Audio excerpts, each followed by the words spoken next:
Hello guys, welcome to my YouTube channel. అయితే అందరూ ఎలా ఉన్నారండి? బాగున్నారా? నేనైతే చాలా బాగున్నాను. సో ఈరోజు మన టాపిక్ వచ్చేసి, అంటే మనం ఆర్ఆర్బీ ఎన్టీపీసీకి అప్లై చేసినప్పటి నుంచి అయితే రెగ్యులర్గా ఒక టాపిక్ అయితే నేర్చుకుంటూ వస్తున్నాం కదా. సో అలాగే ఈ రోజులో సైన్స్లో ఇంకొక టాపిక్ అయితే, జనరల్ సైన్స్లో అయితే ఇంకొక టాపిక్ గురించి అయితే మీతో డిస్కస్ చేయడానికి అయితే వచ్చాను. సో ఈరోజు ఏంటంటే టాపిక్ నేమ్ వచ్చేసి మనకి కెమికల్ రియాక్షన్స్ అండ్ ఈక్వేషన్స్ అనే టాపిక్ అండి. సో ఇది మనకి ఎన్సీఆర్టీ సిలబస్లో బుక్ ఉంది కదా, 10th క్లాస్ బుక్లోని, సైన్స్ బుక్లోని ఫస్ట్ చాప్టర్ నేమ్ అండి. ఇదైతే కంప్లీట్గా నా నోట్స్ అండి. నేనైతే నోట్స్ ఇలాగే ప్రిపేర్ చేసుకుంటాను. సో నేను ఆ నోట్స్లో నుంచి మీకైతే ఎక్స్ప్లెయిన్ చేస్తున్నాను. చూడండి, ఇది వచ్చేసి మనకు 10th క్లాస్లో అండి. 10th క్లాస్లోని సైన్స్ బుక్ ఉంది కదా, దాంట్లో first chapter name chemical reactions and equations. General సైన్స్లో మనకి ఫిజిక్స్, కెమిస్ట్రీ, బయాలజీ ఉంటుంది కదండి. సో దాంట్లో కెమిస్ట్రీలో చాలా మోస్ట్ ఇంపార్టెంట్ టాపిక్ ఏదైనా ఉందా అని అంటే అది కెమికల్ రియాక్షన్స్ అండ్ ఈక్వేషన్స్ అండి. సో అందుకని చెప్పేసి ఈ టాపిక్ అయితే మీ ముందుకు తీసుకొచ్చాను. చూడండి, అసలు ముఖ్యంగా ఈ కెమికల్ రియాక్షన్స్ అంటే ఏంటి, కెమికల్ రియాక్షన్స్ అంటే ఏంటంటే దీనికి మీకు ఒక ఎగ్జాంపుల్ చెప్తానండి. సో ఎగ్జాంపుల్ చెప్తేనే మీకు అర్థమవుతుంది. సో ఈ కెమికల్ రియాక్షన్స్ మన డైలీ లైఫ్లోనే జరుగుతూ ఉంటాయి, బట్ ఏంటంటే మనం దాన్ని అబ్జర్వ్ చేయం కాబట్టి మనకు తెలియదు. సో ఇప్పుడు మీకు ఎగ్జాంపుల్ చెప్తే తొందరగా అర్థమైపోతుంది. సపోజ్ ఇక్కడ మిల్క్ ఉందనుకోండి, ఎగ్జాంపుల్ చెప్తున్నాను. మిల్క్ అంటే పాలు. ఈ పాలని మనం ఒక రూమ్ టెంపరేచర్లో దానిపైన క్యాప్ పెట్టకుండా అలాగే వదిలేసామనుకోండి, సమ్మర్ సీజన్లో అలాగే వదిలేస్తే ఏమవుతుందంటే ఆ మిల్క్ అనేది ఒక స్టేట్కి, వేరే స్టేట్కి అయితే చేంజ్ అయిపోతుంది. అంటే దాని రియాక్షన్ అనేది చేంజ్ అయిపోతుంది. అంటే అది ఫిజికల్ రియాక్షన్ నుంచి కెమికల్ రియాక్షన్లోకి అయితే చేంజ్ అయిపోయింది. సో పగిలిపోతాయి కదా పాలు. సో ఇలా ఫిజికల్ రియాక్షన్ నుంచి కెమికల్ రియాక్షన్లోకి చేంజ్ అయ్యే వాటిని అయితే మనము కెమికల్ రియాక్షన్స్ అని అయితే అంటామండి. ఇక్కడ ఎగ్జాంపుల్ మీకు అయితే మిల్క్ చెప్పాను కదా. ఇంకోటి కూడా చూడండి, గ్రేప్స్ గెట్ ఫర్మెంటెడ్. గ్రేప్స్ కూడా చేంజ్ అయిపోతాయి మనం అలాగే ఉంచామండి. నెక్స్ట్ వచ్చేసి రైటింగ్ ఏ కెమికల్ రియాక్షన్, అంటే ఒక కెమికల్ రియాక్షన్ని ఈక్వేషన్స్లో మనం ఎలా రాస్తాం, కెమికల్ ఈక్వేషన్స్లో ఎలా రాస్తాం అనేది ఇక్కడ ఇంపార్టెంట్ అండి. ఇక్కడ చూడండి, మీకు కొన్ని ఎలిమెంట్స్ని తీసుకొని నేనైతే రియాక్షన్ ఎలా జరిగిందో అనేది అయితే ఈక్వేషన్ రూపంలో రాసి చూపిస్తున్నాను. Mg+O2ని మనం రియాక్ట్ చేసినప్పుడు అది వచ్చేసి మనకి MgOగా అయితే చేంజ్ అయిందండి. సో ఇక్కడ చూడండి, మీకు ఓ దగ్గర ఎంత నెంబర్ ఉంది, 2 ఉంది కదా. ఇక్కడ కూడా ఓ దగ్గర 2 ఉండాలి. అంటే LHS side and RHS side, రెండు సైడ్లు, అంటే ఇవైతే మనం వీటిని రియాక్టెంట్స్ అంటాము, ఇటు సైడ్ ఉన్న వాటిని ప్రోడక్ట్స్ అంటాము. సో ఈ రియాక్షన్స్లో ఉన్న నంబర్స్ ఇక్కడ ప్రోడక్ట్స్లో ఉన్న నంబర్స్తో అయితే ఈక్వల్గా ఉండాలి. ఓ దగ్గర 2 ఉంది, ఇక్కడ ఓ దగ్గర నంబర్ లేదు, సో 0 ఉంది. కాబట్టి ఇలాంటి ఈక్వేషన్ అనేది కెమికల్ ఈక్వేషన్ కాదు, అంటే ఇది కరెక్ట్ అయిన కెమికల్ ఈక్వేషన్ కాదు అని మనం అర్థం చేసుకోవాలి. ఇలాంటి ఈక్వేషన్ని మనము స్కెలెటల్ కెమికల్ ఈక్వేషన్ అని అంటాము. స్కెలెటల్ అనగానేంటి మీకు అందరికి తెలుసు కదా, తెలుగులో మనకు ఆస్తి పంజరం అంటారు కదా. సో అంటే జీవం లేనిది, అంటే ఒక కరెక్ట్ ఉన్నది కాదని అయితే అర్థం వస్తుంది. Next one balanced chemical equation అండి. సో బ్యాలెన్స్డ్ కెమికల్ ఈక్వేషన్ అంటే ఇంతకుముందు మనం పైన చూసాం కదా, స్కెలెటల్ కెమికల్ ఈక్వేషన్ని బ్యాలెన్స్ చేయాలి. అంటే reactants side plus product side, రెండు సైడ్లు ఈక్వల్ చేయాలి మనం. సో అదే బ్యాలెన్స్డ్ కెమికల్ ఈక్వేషన్. ఇక్కడ చూడండి, మీకు ఈక్వల్ చేసినట్టు నేను ఇంకొక ఎగ్జాంపుల్ అయితే మీకు చూపిస్తున్నాను. ఇవి రియాక్షన్స్, ఇవి ప్రోడక్ట్స్ కదా. ఇక్కడ చూడండి, H ఎంత ఉంది, 2 ఉంది. ఇక్కడ కూడా H 2 ఉంది. SO4 ఎంత ఉంది, 4 ఉంది. SO ఎంత ఉంది, 4 ఉంది. ఇటు సైడ్ కూడా 4 ఉంది. సో ఇది బ్యాలెన్స్డ్ కెమికల్ ఈక్వేషన్. ఇలా అయితే మనము ఈక్వల్ చేయాలి. మరి ఈక్వల్ ఎలా చేయాలి అంటే ఇక్కడ ప్రాసెస్ మీకైతే కంప్లీట్గా నేను స్టెప్స్ వైజ్గా చూపిస్తాను. చూడండి, let's balance the chemical equation. Next balance చేద్దాము ఒక కెమికల్ ఈక్వేషన్ని. సపోజ్ మనకి ఇట్లా ఒక స్కెలెటల్ ఈక్వేషన్ ఇచ్చారు, ఇది మనకి స్కెలెటల్ ఈక్వేషన్ ఇచ్చాడు అనుకోండి. దాన్ని మనము బ్యాలెన్స్గా ఎలా చేయాలి అని అంటే, మనకి ఇలా ఈక్వేషన్ ఇచ్చినప్పుడు ఏ ఎలిమెంట్కి దానికి ఒక బాక్స్ అయితే ఇలా వేసుకోవాలండి. అప్పుడైతే మనకు క్లియర్గా చేయడానికి అయితే అర్థమవుతుంది. సో ఇలా బాక్స్ వేసుకోవాలి. బాక్స్ వేసుకున్నాక ఇక్కడ చూడండి, ఎఫ్ఈకి ఎంత ఉందండి, ఇక్కడ నంబర్ మనకి ఎంత ఉంది, ఏది లేదు కాబట్టి మనం 1 అనుకోవాలి. సో ఎఫ్ఈ ఎంత ఉంది, 1 ఉంది. దీంట్లో ఎఫ్ఈ ఎంత ఉంది, 3 ఉంది కదా. సో ఇక్కడ 3 రాస్తున్నాను. సో ఇది రియాక్టెంట్స్ సైడ్, ఇవి ప్రోడక్ట్స్ సైడ్ అనుకోండి. నెక్స్ట్ ఇక్కడ హెచ్ ఎంత ఉంది, 2 ఉంది. దీంట్లో హెచ్ ఎంత ఉంది, 2 ఉంది, ఇక్కడ రాశాను. సో నెక్స్ట్ ఓ ఎంత ఉంది, 0, అంటే ఏం లేకపోతే 1. సో 1. నెక్స్ట్ ఓ ఇక్కడ ఉంది, 4 ఉంది. సో ఇలా మనము ఇనీషియల్ వాల్యూస్ ఒక సైడు, ఈ రియాక్టెంట్ వాల్యూస్ ఒక సైడు, ప్రోడక్ట్ వాల్యూస్ ఒక సైడ్ అయితే ఇలా రాసుకోవాలి. ఫస్ట్ రాసుకున్న తర్వాత ఇప్పుడు మనము ఈక్వల్ చేయాలి కదా, బ్యాలెన్స్ని ఈక్వల్ చేయాలి. కాబట్టి చూడండి, ఇప్పుడు బ్యాలెన్స్ చేద్దాం మనము. ఫస్ట్ మనము ఓని అయితే బ్యాలెన్స్ చేద్దామండి. ఇక్కడ ఉంది ఓ, నెక్స్ట్ ఇక్కడ ఉంది. అంటే ఈ ఓ అనేది H2తో కలిపి ఉంది కాబట్టి ఈ బాక్స్ మొత్తం తీసుకోవాలి. ఇక్కడ కూడా మనకు ఓ అనేది Fe3తో కలిసి ఉంది కాబట్టి బాక్స్ మొత్తం తీసుకోవాలి. బట్ మనం చేసేది మాత్రం ఓని, అంటే ఓ నంబర్ ఇక్కడ ఎంత ఉంది 1, ఓ నంబర్ ఎంత ఉంది 4, అలాగా ఓని అయితే ఇప్పుడు మనం బ్యాలెన్స్ చేద్దాం అండి. ఇక్కడ చూడండి నేను రాసుకుంటున్నాను చూడండి, ఇక్కడ H2O బాక్స్ మొత్తం తీసుకోవాలండి. ఎప్పుడైనా మనం రాసేటప్పుడు H2O అనే మనం తీసుకున్నాం. హెచ్ పక్కన ఏముంది నంబరు, ఏది లేదు కాబట్టి మనం ఇక్కడ 1 అని వేసుకోవాలి. సో 1 వేసుకున్నాం కదా, సో ఇది రియాక్టెంట్ సైడ్. నెక్స్ట్ పక్కనే ప్రోడక్ట్ సైడ్ ఇవి కూడా వేసుకుందాం. అంటే ఇక్కడ చూడండి Fe3O4 ఇది ఇక్కడ మనము వేసుకున్నాం. దీని పక్కన ఓ ఎంత ఉంది 4. ఇప్పుడు మనం కనుక్కోవాల్సింది H2O కదా, సో ఓని కాబట్టి కనుక్కోవాల్సింది ఓ ఎంత ఉంది, ఇక్కడ 4 ఉంది కాబట్టి ఇక్కడ 4 అని అయితే మనం రాసాము. ఓకేనా. ఆ తర్వాత ఇక్కడ రాసిన ఈ 1 ఉంది కదా, ఈ 1 ఇంటూ 4 చేద్దాం అనుకోండి. చేస్తే ఎంత వస్తుంది, ఈక్వల్ 4 వస్తుంది. సో ఈ 4 నెంబర్ని తీసుకెళ్ళి ఇక్కడ హెచ్ పక్కన యాడ్ చేయాలి. ఇక్కడ 4H2O. ఇప్పుడు అర్థమైందా మీకు? చూడండి Fe మనము బ్యాలెన్స్ చేసిన తర్వాత ఇలా ఈక్వేషన్ ప్రిపేర్ అయింది. FeH2O ఇక్కడ మనకు ఆన్సర్ 4 వచ్చింది కాబట్టి 4H2O. Next Fe3O4 plus H2O. మిగతావన్నీ సేమే ఉంటాయి. మనం చేయాల్సింది H2Oని కాబట్టి H2Oకి మాత్రమే మనం ఇక్కడ బ్యాలెన్స్ చేసి నెంబర్ అయితే యాడ్ చేసాము. ఇలా ప్రతి ఒక్క ప్రాసెస్ అన్ని. నెక్స్ట్ ఇప్పుడు H2O చేసాం కదా, నెక్స్ట్ Fe చేయాలి, Fe3O4 చేయాలి, H2 చేయాలి. ఇలా అన్నీ కంప్లీట్గా చేసుకుంటూ వచ్చినప్పుడు అయితే ఇదైతే ఫైనల్గా మనకు వచ్చిన ఈక్వేషన్. ఇది బ్యాలెన్స్డ్ కెమికల్ ఈక్వేషన్ అని మనం చెప్పొచ్చు. మనం ఒక కెమికల్ ఈక్వేషన్ రాసినప్పుడు దానికైతే కొన్ని సింబల్స్ అయితే యాడ్ చేయాలండి. ఎందుకంటే దాని ఫిజికల్ స్టేట్ని మనం గుర్తుపట్టుకోవడానికి. ఇప్పుడు పాలు ఉన్నాయనుకోండి, అది లిక్విడ్ స్టేట్లో ఉంటుంది కాబట్టి ఎల్ అని మనము పెడతాము. నెక్స్ట్ ఎయిర్ అనుకోండి, గాలి అంటే ఏ స్టేట్లో ఉంటుంది, ఎయిర్ అనేది గ్యాస్ షేప్లో ఉంటుంది కదా స్టేట్లో, సో దాన్ని మనం గ్యాస్ కాబట్టి జీ అని పెడతాము. సో ఇలా కొన్ని సింబల్స్ అయితే యాడ్ చేయాలి కంపల్సరీ, వాటి ఫిజికల్ స్టేట్స్. సో అందుకనే మీకు ఇక్కడ నేను కొన్ని రాసి కూడా చూపిస్తున్నాను చూడండి. గ్యాస్ని మనం ఏమంటాము జీ షార్ట్ ఫామ్లో, లిక్విడ్ని మనము ఎల్, ఆక్వస్ని మనము ఏక్యూ, సాలిడ్ని ఎస్. సో ఇలా అయితే మనం రాయాలి. సో ఒక కెమికల్ ఈక్వేషన్స్కి ఈ ఫిజికల్ సింబల్స్ ఎలా యాడ్ చేయాలో ఇక్కడ మీకు ఒక ఎగ్జాంపుల్ నేను చూపిస్తున్నాను చూడండి. 3Fe ఇది Fe అనేది మనకి ఫెర్రస్ వచ్చేసి మనకి సాలిడ్ స్టేట్లో ఉంటుంది కాబట్టి పక్కన సాలిడ్ ఎస్ అని తప్పకుండా రాయాలండి. Next 4H2O. H2 వచ్చేసి మనం గ్యాస్ షేప్లో అంటే స్టేట్లో ఉంటుంది కాబట్టి జీ రాస్తున్నాము. నెక్స్ట్ ఇది సాలిడ్ స్టేట్లో ఉంది. నెక్స్ట్ H2 వచ్చేసి మనకు గ్యాస్ స్టేట్లో ఉంది. సో ఇలా అయితే కంపల్సరీగా ఒక ఈక్వేషన్ రాసినప్పుడు అయితే మనము ఫిజికల్ స్టేట్స్ని అయితే యాడ్ చేయాలి. నెక్స్ట్ వచ్చేసి types of chemical reactions నేర్చుకుందామండి.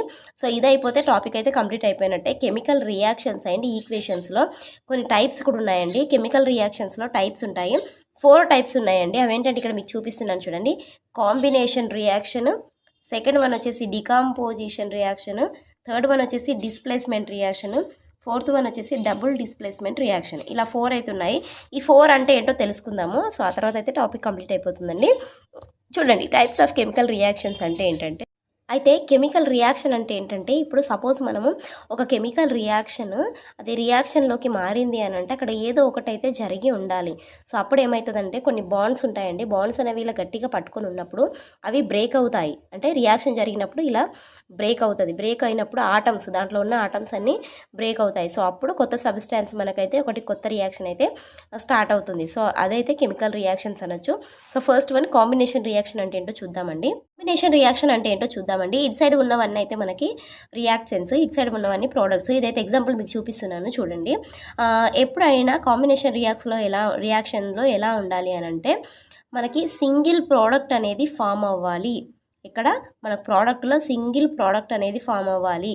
2 or more reactants నుంచి, అంటే ఇటు సైడ్ ఎన్నైనా రియాక్షన్స్ ఉండొచ్చు కానీ అవి రియాక్షన్ జరిగినప్పుడు మనకు ప్రోడక్ట్ సైడ్ అయితే సింగిల్ ప్రోడక్టే రావాలండి. సో చూడండి మనకు CaO ప్లస్ H2O చేసినప్పుడు రియాక్షన్ జరిగినప్పుడు CaOH2 అనేది ఇక్కడైతే మనకు రావడం జరిగింది. సో సింగిల్ ప్రోడక్ట్ వచ్చింది. హీట్ మనకు ఒక ప్రోడక్ట్ కాదు కాబట్టి సింగిల్ ప్రోడక్ట్ అయితే వచ్చింది. సో ఇలాంటి వాటిని మనం కాంబినేషన్ రియాక్షన్ అంటాము. కాంబినేషన్ రియాక్షన్ అంటే ఏంటంటే 2 or more రియాక్టెంట్స్ కలిపి రియాక్ట్ జరిగినప్పుడు మనకి సింగిల్ ప్రోడక్ట్ అయితే రావాలి, ఒకటే ప్రోడక్ట్ రావాలి. సో అలాంటి వాటిని కాంబినేషన్ రియాక్షన్ అంటాము. ఇక్కడ మీకు చాలా ఎగ్జాంపుల్స్ అయితే నేను రాసి చూపించాను చూడండి. ఈ అయితే ఈ కాంబినేషన్ రియాక్షన్స్‌లో ఎక్కువగా హీట్ అయితే యూజ్ చేస్తారండి. హీట్ అయితే ప్రొడ్యూస్ అవుతుంది. ఇప్పుడు ఈ 2 రియాక్షన్స్ రియాక్ట్ జరిగేటప్పుడు ఇక్కడ హీట్ కూడా రిలీజ్ అవుతుందండి. ఒక ప్రోడక్ట్ వస్తది. దాంతో ప్లస్ కొంచెం హై హీట్ కూడా రిలీజ్ అవుతది. సో, ఇలా హై హీట్ రిలీజ్ అయిన వాటిని మనము ఎక్సోథర్మిక్ కెమికల్ రియాక్షన్స్ అని అయితే అంటామండి. గుర్తుపెట్టుకోండి, ఎక్సోథర్మిక్ కెమికల్ రియాక్షన్స్. అయితే ఇక్కడ మీకు లైవ్‌గా అయితే ఇంకొక ఎగ్జాంపుల్ అయితే చేసి చూపిస్తాను చూడండి. రెస్పిరేషన్ అండి. అంటే మనం తీసుకునే ఊపిరి ఉంటది కదా! సో, ఆ ఊపిరి కూడా మనకి ఎక్సోథర్మిక్ ప్రాసెస్ కిందకే వస్తుంది. అంటే హీట్ అనేది ప్రొడ్యూస్ అవుతుంది. ఇప్పుడు మనం రెస్పిరేషన్ అంటే ఊపిరి తీసుకున్నప్పుడు మనము ఏంటంటే ఆక్సిజన్ లోపలికెళ్తుంది. మనం కార్బన్ డయాక్సైడ్ అనేది హీట్‌గా మనకు బయటికైతే వస్తుందండి. సో, అందుకని చెప్పేసి మనం ఈ రెస్పిరేషన్‌ని కూడా ఎక్సోథర్మిక్ కెమికల్ రియాక్షన్ కిందకైతే ఎగ్జాంపుల్‌గా చెప్పుకోవచ్చు. సెకండ్ టైప్ అండి కెమికల్ రియాక్షన్స్‌లో సెకండ్ టైప్ వచ్చేసి డీకంపోజిషన్ రియాక్షన్. ఈ మరి ఈ డీకంపోజిషన్ రియాక్షన్ అంటే ఏంటంటే, ఇంతకుముందు మనము కాంబినేషన్ రియాక్షన్‌కి ఏం చెప్పుకున్నాము? ప్రోడక్ట్ ఒకటే రావాలి. రియాక్షన్స్ ఎన్నన్నా ఉండొచ్చు. కానీ ఇక్కడ రివర్స్ అండి. ఇక్కడ ఏంటంటే రియాక్షన్స్ అనేవి ఒకటే ఉండాలి. ప్రోడక్ట్ అనేవి ఎన్నన్నా రావచ్చు. సో, అలాంటి వాటిని మనం డీకంపోజిషన్ రియాక్షన్ అయితే అంటామండి. ఇక్కడ మీకు ఎగ్జాంపుల్ కూడా నేను చూపించాను చూడండి. FeSO4 అంటే రియాక్టెంట్ ఒకటే ఉంది. బట్ ప్రొడక్ట్స్ ఎన్నొచ్చాయి చూడండి. Fe2O3 plus SO2 plus SO3 ఇలా చాలా వచ్చాయి కదా! సో, ఇలాంటి వాటిని మనం డీకంపోజిషన్ రియాక్షన్ అయితే అంటామండి. ఈ డీకంపోజిషన్ రియాక్షన్స్‌లో అయితే మీకు ఒక చిన్న పాయింట్ అయితే చెప్తానండి, గుర్తుపెట్టుకోండి. ఈ డీకంపోజిషన్ రియాక్షన్‌లో అయితే మనకి ఎనర్జీ అయితే రిక్వైర్ అవుతుంది. అంటే ఎనర్జీ అయితే తప్పకుండా కావాల్సొస్తుంది. ఒక డీకంపోజిషన్ జరగాలి అనంటే కొంచెం ఎనర్జీ అయితే కావాల్సొస్తుంది. ఆ ఎనర్జీ ఎక్కడి నుంచి కావాలి అనంటే మనకి హీట్ కానివ్వండి, లైట్, ఎలక్ట్రిసిటీ ఇలా వాటి నుంచి అయితే మనము ఈ డీకంపోజిషన్‌కి అయితే ఎనర్జీ అయితే తీసుకోవచ్చండి. నెక్స్ట్ వచ్చేసి చూడండి, reactions in which energy is observed are called endothermic reaction.